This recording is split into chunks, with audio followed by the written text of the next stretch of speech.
Hafsa gasped for breath as she woke. The horrid smell of burning flesh gagged her. She didn't remember falling asleep, nor how long she had slept. She didn't realize how tired and worn out she was. These past few days had been very taxing on her.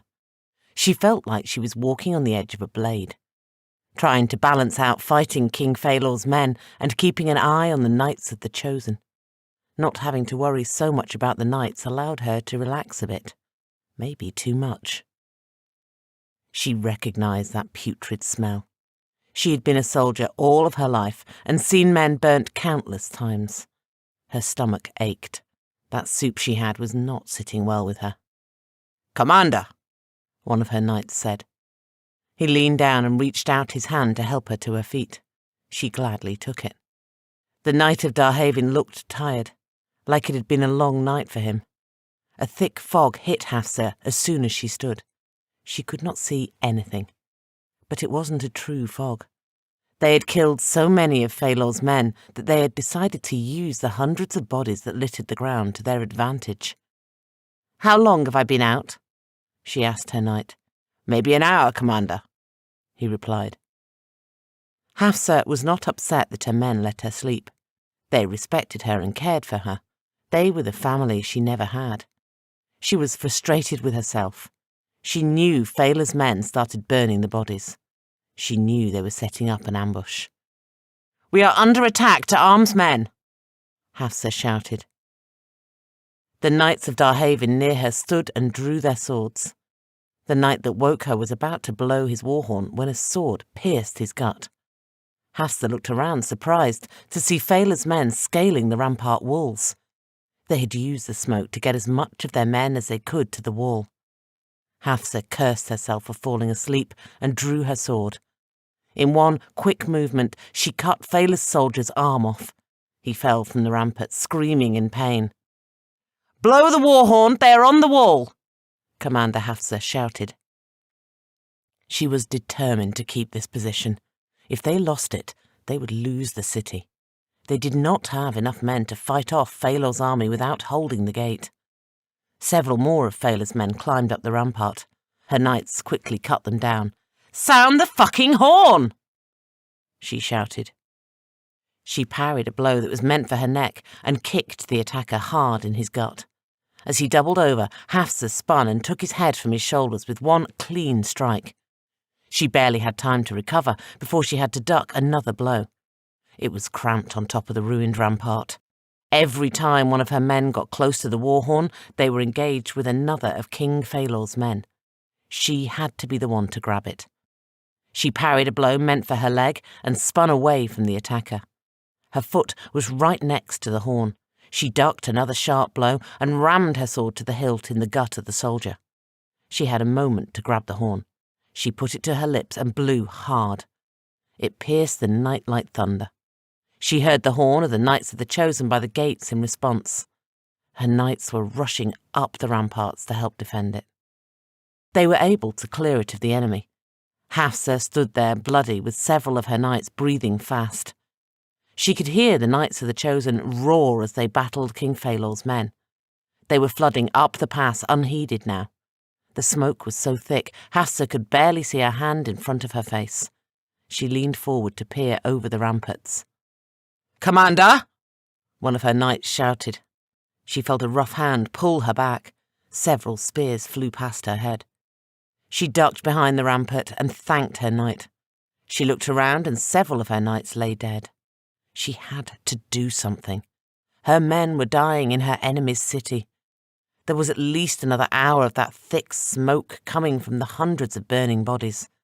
She knew she could not hold the ramparts without being able to use her archers for that long. The fall from the ramparts was at least 30 feet. It would be a hard fall that would definitely jar her. She sighed deeply. "Knights, with me!" she shouted, and jumped off the ramparts.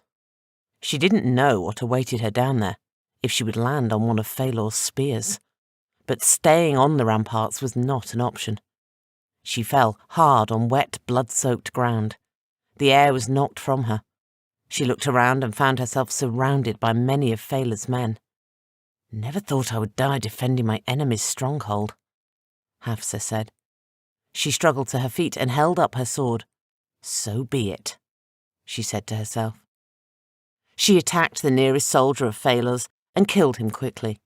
She looked for her knights and saw several getting to their feet to join her. For Darhavin! They roared and circled around their commander. They fought their way to the rampart wall and pressed their backs against it. They would hold here until the smoke cleared. They had to hold them back so her archers could have dominance over the entire pass. There were so many of them. Every time her men cut one down, another would appear. She was wounded in so many places she had lost count. Her men fought valiantly. Each time one of them fell, it hurt her deeper than any blade. Before she knew it, she stood alone against the hordes of Phalor. Human and dwarven warriors rushed the wall like madmen. Time seemed to slow, and she parried and struck warrior after attacking warrior. Her sword arm felt heavy. She was moving slower. Blood trickled down her arm and into her hand that tightly gripped her sword. The sun was rising. Hafsa looked up at it. She sighed. She had always loved the sunrise. This sunrise over her enemy's stronghold was beautiful. Now I can die, Hafsa thought. As much as she may have wanted to give up and let them kill her, her body would not allow it. She bled for more wounds than any should have, but she stood there. She looked like a bloody spectre of death as she fought soldier after soldier. I can't let you take this wall, she said. Her voice was barely an audible whisper. Her sword was limp in her grasp. She fell to one knee. She pushed the tip of her sword into the blood-soaked earth and leaned heavily on it. She was defeated. She was done for. She knew she could not fight any more.